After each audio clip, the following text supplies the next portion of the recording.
नमस्कार, स्वागत है आप सभी का आपके अपने चैनल डीएलएड स्टडी कैपिटल पर। मैं सत्य मिश्रा एक नए टॉपिक के साथ उपस्थित हो गया हूं आपके समक्ष।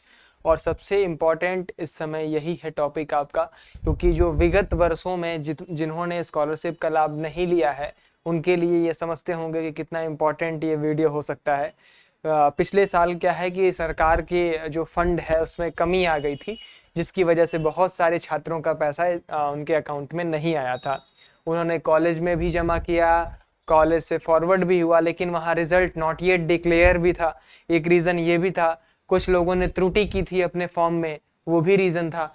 और लास्ट में ये आया कि भैया फंड की कमी होने की वजह से आपका पैसा आपके खाते में नहीं आया है। लेकिन एक सुनहरा गोल्डन अवसर आपको मिला हुआ है। 27 से 31 अक्टूबर तक आप जो है यूपी स्कॉलरशिप में आवेदन कर सकते हैं। ये गोल्डन अवसर आप सभी के लिए खुल गया है। तो उसके लिए अभी आपको 15 दिन 20 दिन का समय है। तो कौन कौन से डॉक्यूमेंट्स रेडी कर लेने हैं, इसको लेकर मैं आज वीडियो ये दे रहा हूं, ताकि इस बार आप लोगों से कोई भी मौका ना छूटे। क्योंकि हम समझते हैं जो प्राइवेट से पढ़ते होंगे उनकी फीस 41,000 रुपए है, तो किसी ने 35, 40, 30 जैसा कॉलेज होगा वैसा उन्होंने फीस पे किया होगा। कैसे किया होगा उनके पिताजी जानते हैं, वो जानते हैं। तो स्कॉलरशिप एक बहुत महत्वपूर्ण चीज हो जाती है विद्यार्थी जीवन में। तो इसको लेकर कि इस बार कोई भी त्रुटि ना हो, कोई भी आपको जैसा ना लगे कि हमारा ये डॉक्यूमेंट रहता तो हमारा स्कॉलरशिप आ गया होता, वो सारी चीजें मैं आज आपको इस वीडियो में बताऊंगा। ठीक है, एक छोटा सा इंफॉर्मेशन दे देते हैं कि डीएलएड स्टडी कैपिटल हमारा ये चैनल डीएलएड ओरिएंटेड है। डीएलएड से संबंधित तैयारी से लेकर के सेमेस्टर की जो भी अपडेट्स आती हैं वो इस चैनल पे आती हैं। तो इस चैनल को सब्सक्राइब करके घंटी का टन बटन दबा दीजिए। एंड टीचिंग स्टडी कैपिटल ये चैनल है। ये चैनल डीएलएड तो है ही, ठीक है, अभी डीएलएड पे वीडियोस जारी हैं, लेकिन कुछ दिन बाद इस पे वीडियोस में नहीं जाएंगी, तो आप इस पे शिफ्ट हो सकते हैं। ठीक है, इस पे जो है टेट सीटेट और ये सारी चीजें भी आएंगी। तो जो ऑलरेडी इसको सब्सक्राइब किए हैं वो ठीक है, लेकिन इसको सब्सक्राइब कर लेंगे तो आपको आगामी जो एग्जाम जैसे 4th सेमेस्टर अभी आएगा, ठीक है, आगामी जो भी अपडेट्स डीएलएड में आएगी वो इस चैनल पे दी जाएंगी। ठीक है, साथ ही साथ इस चैनल को आप इस चैनल पे अगर आप बने हैं तो यूपी टेट से रिलेटेड अभी हम क्लास भी कराएंगे, आपको सब कुछ कराएंगे। और जितनी भी चीजें आपको दी जा रही हैं इस चैनल पे सब ऑथेंटिक होगा। कोई भी ऐसा फालतू या फिर ऐसा न्यूज आपको भ्रांति नहीं फैलाया जाएगा जिसका कोई मतलब ना हो आपके जीवन में। ठीक है, तो ये दोनों चैनल सब्सक्राइब कर लीजिए।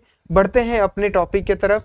तो आज का हमारा जो टॉपिक है यूपी स्कॉलरशिप को लेकर के इंपॉर्टेंट डॉक्यूमेंट्स का। ठीक है, तो सबसे पहले आप 10 का मार्कशीट जो है आपके पास होगा ही, आशा करते हैं, क्योंकि आप डीएलएड कर रहे हैं तो ये मार्कशीट तो आपके पास 110% होगा। ठीक है, क्लास जो है 12th 10th ये दोनों का मार्कशीट आपको होना कंपलसरी है। ठीक है, कंपलसरी है। ग्रेजुएशन मार्कशीट आपकी होनी आवश्यक है। स्नातक जो आप किए हैं उसकी भी मार्कशीट आपको चाहिए होगी। तो ये जो मार्कशीट है ये 3 मार्कशीट आपको चाहिए होगा। ठीक है, 10th 12th एंड ग्रेजुएशन। आगे बढ़ते हैं, ये तो हमारे मार्कशीट का था।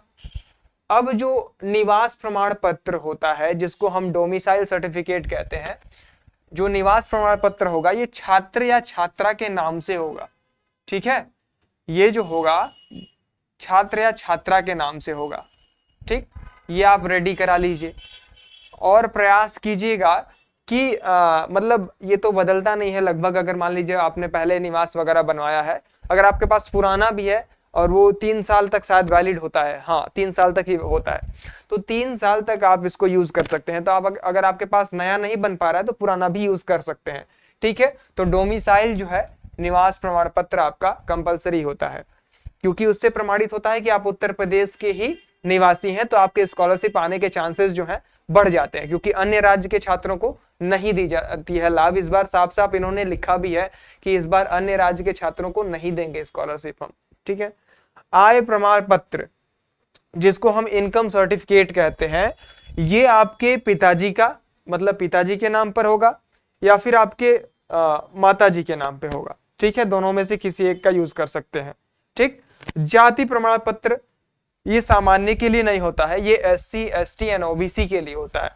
तो SC ST एंड OBC वाले अपना सर्टिफिकेट जो है जाति प्रमाण पत्र बनवा लीजिए, ताकि आपका जो है जैसे अगर मान लीजिए एक आंकड़ा मैं बताऊं कि 15 से 20 हजार या 23 हजार के समथिंग आता है सामान्य का, तो अगर सामान्य का 23 आ रहा है तो आपके केवल इस प्रमाण पत्र से आपका 7 से 8 हजार रुपए बढ़ जाता है और आपका स्कॉलरशिप 30-32 हजार तक पहुंच जाता है। ठीक है, तो ये आप बनवा लीजिएगा जरूर से। अब ये फीस रसीद जो आपने पेमेंट किया है इस बार, चाहे वो फर्स्ट सेमेस्टर में हो या फिर थर्ड सेमेस्टर में, जब आप पे किए होंगे तो आपको कॉलेज से आपके फी रिसिप्ट मिला होगा, इसको भी रख लेना है आपको फॉर्म भरते समय। और आधार कार्ड, और आधार कार्ड के बाद मैं इतनी चीजें आपको जो है ब्लैंक छोड़ा हूं, कुछ चीजें मैं आपको बताता हूं कि आधार मैपिंग जो है, आधार मैपिंग अभी जो नया नया आया है सरकार की तरफ से, मतलब नया क्या हो गया, इसको 1-2 साल हो गया, आधार मैपिंग करा लीजिएगा। ठीक है, इसको सीडिंग भी कहते हैं। उससे क्या होता है कि डीबीटी ट्रांसफर होता है, आपका scholarship amount direct bank transfer होता है। ठीक है, तो आपकी डायरेक्ट जो आपके आधार नंबर से जो सरकार पैसा भेजती है तो डायरेक्ट आपके खाते में आ जाता है। ठीक है, पहले आईएफएससी अकाउंट नंबर वो सब था, अब केवल आपका अगर बैंक अकाउंट आधार से जुड़ा हुआ है तो उस आधार नंबर को टैप करने से आपके अकाउंट में वो राशि आ जाएगी। ठीक है, एक चीज ये हो गया। दूसरा भैया, इस बार जो है एक नया रूल आया है ओटीआर। ठीक है, वन टाइम रजिस्ट्रेशन, जैसा कि आप यूपी ट्रिपल एससी के एग्जाम में भी देखते हैं ओटीआर होता है, वन टाइम रजिस्ट्रेशन, वैसे सेम स्कॉलरशिप में भी करना है। तो आपको आधार जो है, आधार जो आपका है, आपका पर्सनल आधार और पर्सनल फोन नंबर लिंक करा लीजिएगा। ठीक है, क्योंकि इस पे ई केवाईसी होगा, जब आप करोगे तो ई केवाईसी होता है और एक ओटीपी जाती है आपके नंबर पे जो आपका रजिस्टर और लिंक होता है आपके आधार कार्ड से, तो ये भी आप करा लीजिएगा। ये 2 चीज आधार कार्ड के साथ जरूर कर लीजिएगा, इसके बिना आप कोई भी लाभ नहीं ले पाएंगे। सब कुछ आपके पास है, ये सारा कुछ आपने अगर बनवाया है, ये सब कुछ आपके पास है, लेकिन ये 2 चीज नहीं है तो आप स्कॉलरशिप नहीं ले पाएंगे किसी भी तरीके से, आपका ओटीआर ही नहीं होगा अगर आधार नंबर लिंक नहीं है। यहाँ पे मोबाइल नंबर की मैं बात कर रहा हूँ। ठीक है, ऐसा नहीं है कि कोई और चीज समझ लीजिएगा कि क्या लिंक कराना है तो बताया ही नहीं।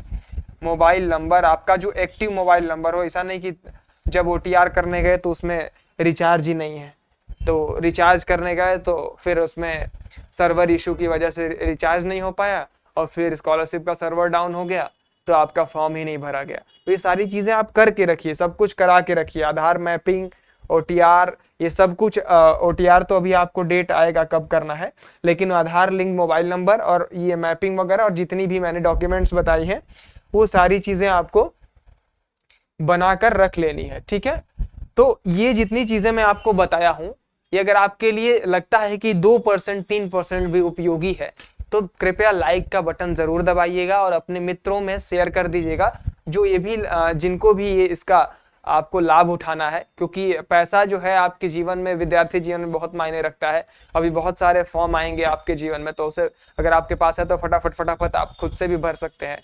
ठीक है, किसी के आश्रित नहीं रहेंगे।